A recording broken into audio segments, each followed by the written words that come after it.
কেমন আছেন সবাই? আশা করি সবাই ভালো আছেন। আমিও তো বেশ মোটামুটি ভালোই আছি। তো এইটা সকাল থেকে আমি আমার ভিডিওটা শুরু করলাম। সকালে ঘুম থেকে উঠে আমার যা প্রতিদিনের কাজ, ঠাকুর পুজো দিয়ে স্নান সেরে ঠাকুর পুজো দিয়ে চলে এসেছি চা করতে। চা বানিয়ে পাউরুটি গতকাল রাত্রে ওর বাপি একটা পাউরুটি এনেছিল। তো পাউরুটিটা আমি একটু গরম করে নিলাম।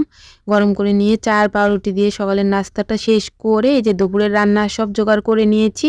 দুপুরে রান্না করব মাছের ঝোল, রুই মাছের ঝোল। এই যে এই ডাঁটার সবুজ শাকগুলো ভাজি আর কাঁকরোল ভাজি। তো আমি শাকটা কালো জিরা সম্বারা দিয়ে পেঁয়াজ পেঁয়াজ আর কাঁচামরিচ দিয়ে লবণ হলুদ দিয়ে শুধু ভেজে নিয়েছি। আমি কয়েকটা রসুনের কোয়াও দিয়েছিলাম পেঁয়াজের মধ্যে।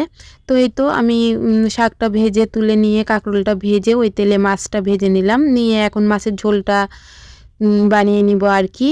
তো আপনারা সবাই কেমন আছেন? কে কোথায় থেকে আমার ভিডিওটা দেখছেন? ভিডিওটা যদি ভালো লেগে থাকে তাহলে অবশ্যই লাইক, কমেন্ট, শেয়ার করে দিবেন।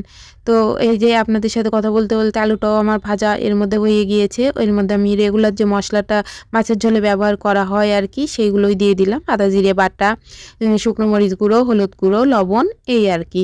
তো নামানোর আগে একটু গরম মশলা গুঁড়ো দিয়ে নামিয়ে নিব। এখন ঝোলের জন্য জল দিয়ে দিলাম।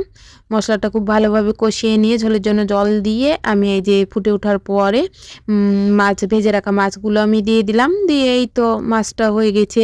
আমি গরম মশলা গুঁড়োটা দিয়ে এখন মাছের ঝোলটা আমি নামিয়ে নিব। নামিয়ে এই যে দুপুরে খাওয়া দাওয়া শেষ করে তো ফ্রিজে এই যে ছানার জিলাপি ছিল আর দই ছিল। তো ভাবলাম যে একটু ছানার জিলাপিটা বের করে রাখি, বের করে খাই আর দইটা খাই আর কি। তো ওদের বাবা ছেলেকে দিব ছানার জিলাপিটা।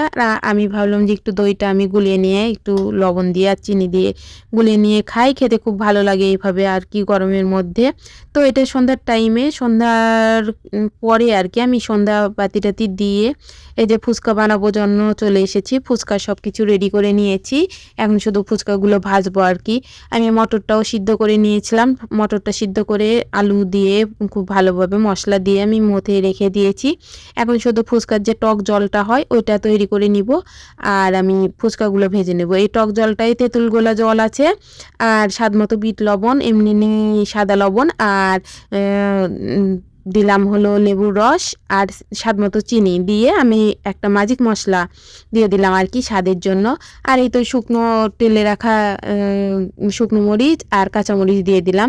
দিয়ে আমার ওইদিকে সব কিছু রেডি করে রেখে এখন আমি ফুচকাগুলো ভেজে নিব। দেখেন ফুচকাগুলো তেলে একটা ফুচকা দিয়ে দেখলাম যে কেমন ফোলে। তো বেশ খুব ভালো ফুলেছে। এইভাবে আমি সব প্রত্যেকটা ভেজে নেব। নিয়ে এই তো আমার সব কিছু রেডি করা। একটা ডিম সিদ্ধ করেও আমি এখানে ঝুরি করে নিয়েছি একবারে। তো এখানে শসা, পেঁয়াজ, কাঁচামরিচ, ডিম আর এই যে ফুচকার যে পুরটা হয় সেটা সব কিছু রেডি করে নিয়ে এই যে একটা ফুচকা তৈরি করে দেখাচ্ছি। খেতে খুব মজা হয়েছিল। আমার তো এখনই জিভে জল চলে আসছে। তো ভিডিওটা ভালো লেগে থাকলে লাইক, কমেন্ট, শেয়ার করে দিবেন।